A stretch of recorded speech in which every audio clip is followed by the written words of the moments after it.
Oke, guys. Jadi sekarang kita lagi ada di Bromo dan gua dapat kesempatan dari DJI Indonesia buat nyobain drone terbaru mereka, DJI Mavic 3 Classic. Dan menurut gue ini drone yang racun banget, so kalian harus ikutin video ini sampai habis.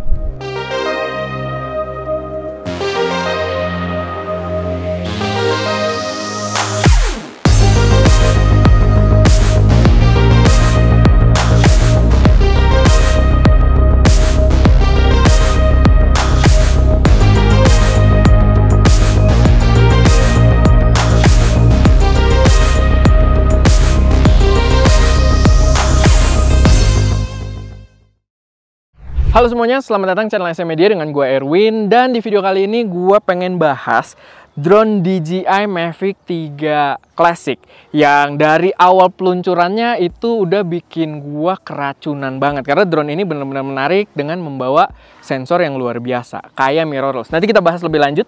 Tapi gini, gue sekarang nyobainnya ke Bromo, agak niat dikit gitu ya. Karena kalau kalian notice, sebenarnya di peluncurannya ini, itu salah satu klipnya ada klip yang memang nge-shot ke arah sana juga, Bromo gitu. Jadi gue pengen coba recreate sesuai dengan iklannya dia.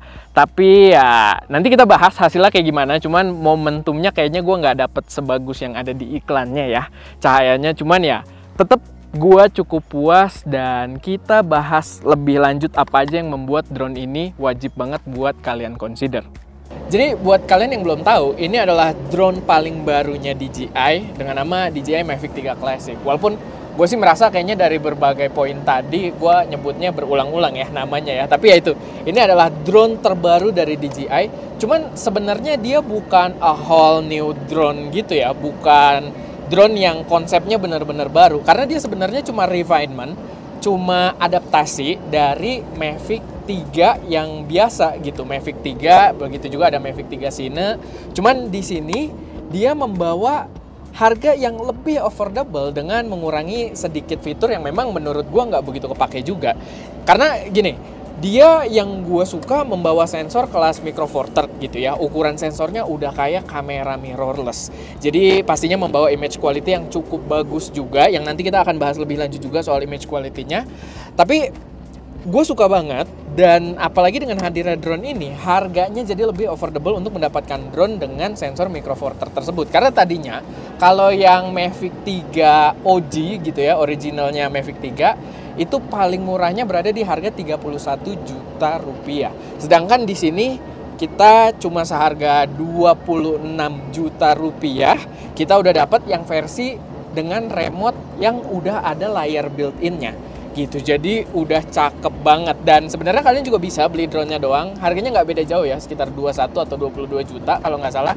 Tapi sayangnya di Indonesia belum ada. Seperti biasa DJI nge-hold dulu kit yang normalnya dulu, baru nanti dia kemungkinan besar bakal jual yang drone only. Tapi itu, intinya adalah drone ini menarik karena dia memberikan opsi yang jauh lebih affordable lagi, yang lebih terjangkau untuk khalayak luas, tapi membawa sensor Micro Four Third. Itu yang menurut gua harus di-highlight banget. Jadi kenapa si Mavic 3 Classic ini bisa lebih murah dari Mavic 3 yang original? Karena kalau kalian perhatikan di bagian kameranya, dia menghilangkan modul yang mungkin cukup pricey gitu ya. Jadi dia kameranya sekarang cuma satu, dan dia menghilangkan modul kamera telefotonya gitu. Jadi di sini udah nggak bisa ngezoom. Tapi menurut gua emang zoom di sebuah drone, optical zoom gitu ya, di sebuah drone menurut gua itu cukup niche, penggunanya nggak begitu banyak, termasuk kita juga nggak pakai. Dan kalaupun ada ngezoom dikit, menurut gua zoom digital dari sensor drone yang udah Micro Four Third harusnya masih oke banget gitu ya. Jadi menurut gue adalah keputusan yang bijak dengan hadirnya drone ini, harga yang lebih terjangkau, membawa sensor utamanya tetap, si kamera utamanya ini tetap menggunakan sensor Micro Four Third. Menurut gue ini adalah keputusan yang bijak gitu. Sama kalau kalian lihat dari segi ukuran bisa kelihatan ya, ini ukurannya profesional banget.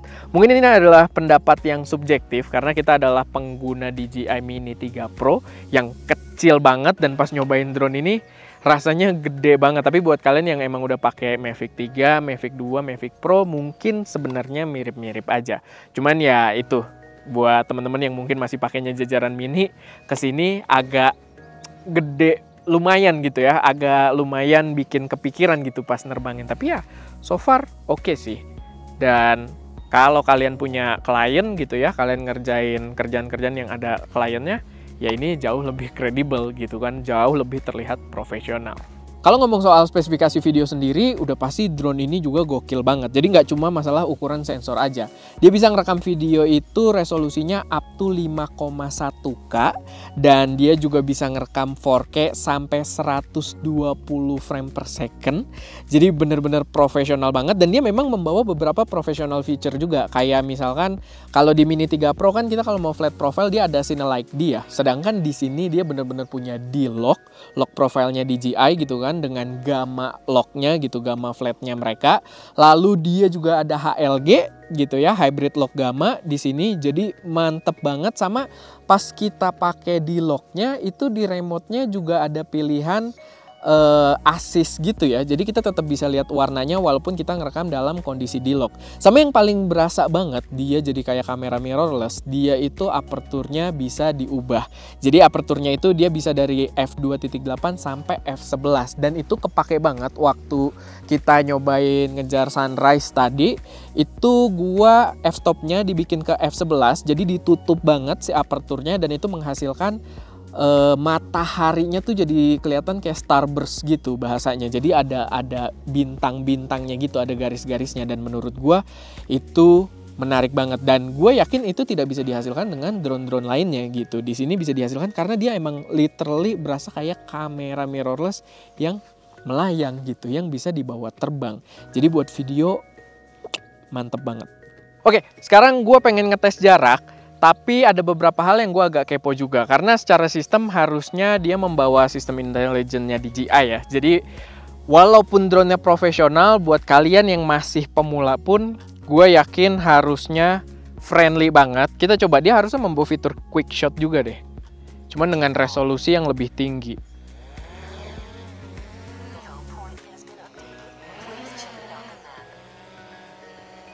Nih, gue tinggal bikin seleksi orang gua, tapi dia agak lama ya, mungkin karena processingnya lebih berat kali ya. Lalu kita coba, ini ada quick shot. Oh, ini pilih dari ulang ya, quick shot. Kita coba satu aja deh, helix. Jadi dia akan muter-muter, makin lama makin jauh. Buat ngasih lihat landscape-nya juga dikit ya. Kita start, coba. Ini 4K, 30 frame per second. Jadi memang resolusi kita. Ya kalian nilai juga resolusinya bagus atau enggak. Dan di sini nanti ada Ska ya, sama Mas Haris ya. Mas siapa namanya Mas? Mas Hari. Mas Haris. Nah itu dia tuh. Oke. Seru banget ya di Bromo, asik banget. Dan seperti biasa kalau udah selesai quick shot dia balik. Oh, dia balik ke tempat kita. Cuman ketika dia returning sih dia nggak nge-record ya. Jadi nggak ada hasil video returningnya. Padahal video keren juga loh, keren banget. Cuman ya udah, pokoknya untuk quick shot dan sistem-sistem pintarnya dia sama Mini 3 Pro. Jadi buat kalian yang mungkin upgrade dari jajaran Mini harusnya nggak kaget karena sama banget. Sekarang kita langsung aja tes jaraknya. Nah itu dia posisi kawah di sana ya.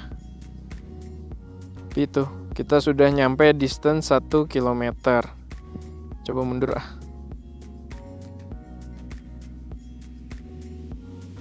Oke, putus-putus.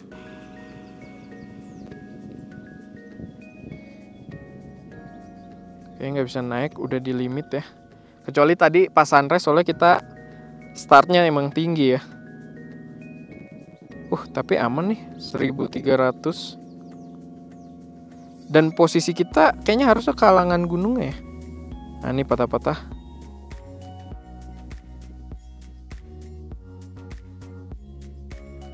(1.500) aman lah. Nah gua agak ngeri. Ini jangan-jangan belakang gua ada objek. Oke, ini sih udah agak susah ya sinyalnya ya. Jadi kurang lebih 1.500 meter, 1,5 kilo lah. Dan ya gue sih expect juga ya, maksudnya untuk dengan remote ini. Karena pas Sunrise Point, gue nggak tahu sih gue rekam atau enggak, pas di Sunrise Point agak aneh juga. Gue sempet terbang agak jauh tuh sinyalnya normal. Terus dia sempat baterai mau habis, return to home. Tapi pas return to home malah beberapa kali ada intervensi gitu. Jadi ya mungkin kondisi tempatnya juga kali ya, dan sinyal-sinyal yang berlalu lalang mungkin mempengaruhi banget gitu. Jadi agak aneh, bukan masalah jarak doang gitu. Karena tadi pas kita sunrise, jaraknya pas gua jauh pertama terbang aman banget, sama sekali nggak ada intervensi. Tapi pas return to home malah intervensi. Jadinya aneh juga gitu. Soal baterai life sendiri, dari beberapa kali nyoba gitu ya di Bromo ini, gue merasa baterainya nggak live up to expectation, karena gue nggak menyentuh 40 menit sama sekali dari yang gue cobain. Itu kalau gue bisa bilang mungkin dia bertahan itu sekitar 20-25 menit. Tapi balik lagi, mungkin subjektif juga, tergantung kondisi lingkungan juga. Mungkin karena kita tadi pas sunrise juga terbang tinggi banget. Di sini juga yang kebetulan sekarang anginnya kayak nggak ada ya, tapi di sini tadi anginnya kenceng gitu ya, anginnya lumayan kenceng, jadi dia lumayan beradu sama angin juga. Cuman tetap sih gue kayak agak expect more gitu, karena kita denger 46 menit tuh kayak udah wah banget kan, udah wah kayaknya satu baterai cukup nih buat jalan gitu kan. Ternyata enggak, di sini gue bahkan punya 2 baterai dan udah berada di angka 20% gitu dua-duanya. Jadi ya baterai life mungkin kalau bisa ada cadangan, kalau memang kalian kerja profesional gitu ya, karena baterainya tidak se 46 menit juga gitu. Sedikit note tambahan buat masalah resolusi. Tadi kan gue udah bilang dia resolusinya bisa sampai 5,1K. Cuman pas kita cobain, ternyata sistem-sistem pintarnya gitu ya buat active track dan lain sebagainya gitu, kayak kita seleksi objek, itu kalau kita di 5,1K, 5.1K resolusinya, itu ternyata tidak bisa digunakan gitu, tidak aktif. Jadi mungkin buat kalian yang pengen sensor Micro Four Third-nya dan pengen pakai keseluruhan dari resolusi yang ada, pengen memaksimalkan gitu kan ketajamannya, ya mungkin akan disayangkan. Kita baru tahu soalnya dari awal emang kita pakainya 4K 30p, karena kita memang selalu pakai 4K 30p gitu kan. Tapi ya itu mungkin sedikit note yang perlu juga untuk dikonsider kalau kalian tertarik sama Mavic 3 Classic ini. Oke, overall emang ini bukan drone murah gitu ya.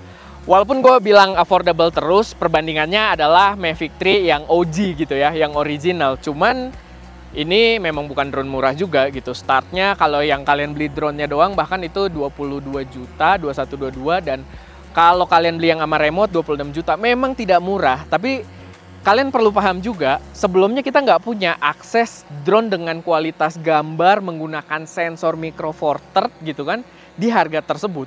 Sebelumnya dulu kalau kita pengen gambar yang benar-benar sinematik gitu kan, yang benar-benar kualitas kamera mirrorless, itu paling DJI Inspire yang harganya mahal banget gitu. Sedangkan sekarang udah ada opsi yang jauh lebih affordable dan bisa mensupport banget untuk para konten kreator atau ya mungkin kalian para pekerja kreatif gitu kan, videografer dan lain sebagainya. Dan paling itu aja sih buat pembahasan kita seputar drone DJI Mavic 3 Classic kali ini. Semoga bermanfaat. Kalau misalkan ada koreksi, saran atau pertanyaan, silahkan taruh aja semuanya di kolom komentar. Sorry kalau mungkin tidak maksimal pembahasannya karena ya kondisi cuacanya agak kurang mendukung kita.